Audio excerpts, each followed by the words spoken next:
I'm always skeptical of those people that say, "Oh, it's really easy for me to make friends. I have a whole bunch of friends. I have friends everywhere." Shout out Andor. But no, no, no. For me, I've always been somebody who's run with a very, very, very close knit circle. I've never really looked for a bunch of people to surround myself with. I'm normally content rather, and a lot more happy when I'm by myself. But how many close friends do you really need? Well, let's take a look. What does the science say about this? Okay, I don't really need an infographic for that. But in 2025, many of us are living alone. Okay, or we live with housemates. Basically anything that you can.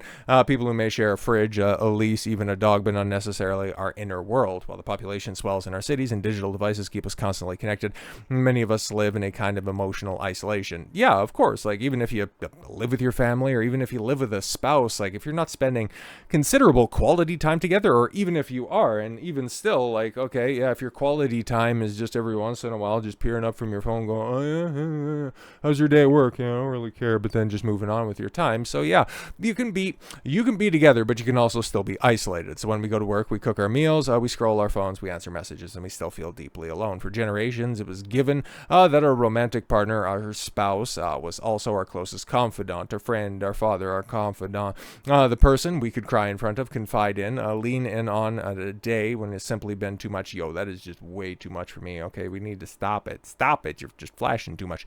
But for some, the presence of a partner only throws a lack of connection into sharper relief. Intimacy cannot be assumed. And for the growing number of people living solo, the question becomes starker. If not a partner, then who? All right, well, I guess you can probably buy one and find one on Craigslist in the back pages. Anyways, the answer, it turns out, is friends. Oh yeah, just go get some friends. Go down to the friend store and go pick out a friend. Not a friend, friends, plural. Research from News Corp's Growth Distillery with Medibank reveals that those with the best self-reported mental well-being are also those with the most people in their corner. Interesting. On average, people with high well-being have 5 people.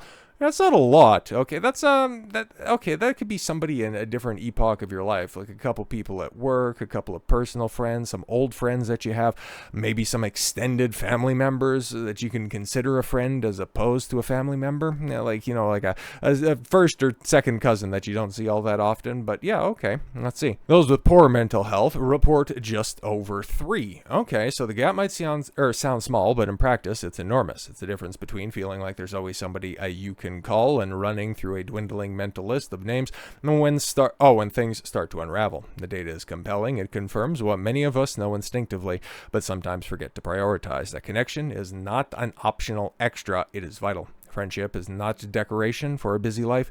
It is one that structures, that holds us upright. And if you're going to hang out with somebody, I guess hang out with whores, according to that picture. And yet, many Australians don't feel well, this is kind of universal advice, right? Able to build or rely on that structure. The research also found that nearly half of us feel unprepared or unsure how to talk about mental health, even when someone turns to us for help. And when it comes to talking about our own struggles, we hold back out of fear. Not fear of judgment, but fear of burdening others. I can relate to that one. Okay, we silence ourselves to protect the people we care about, not realizing that the silence builds barriers where we need bridges. All right, okay. What emerges from the research is not just a picture of loneliness, but a profound uncertainty about how to connect in meaningful ways. Many of us are deeply social in practice, attending events, replying to group chats. All of this sounds so annoying. Showing up for work drinks, but feel emotionally cut off. We keep things light. We're funny, dependable, generous, but not vulnerable, not fully ourselves. And in doing so, we miss out on the nourishment that true connection can bring. It's tempting to solve this problem with another app, a new social initiative, a government-fueled campaign. Yo, man, I've never turned to the government to solve any of my problems. Let's keep it a buck.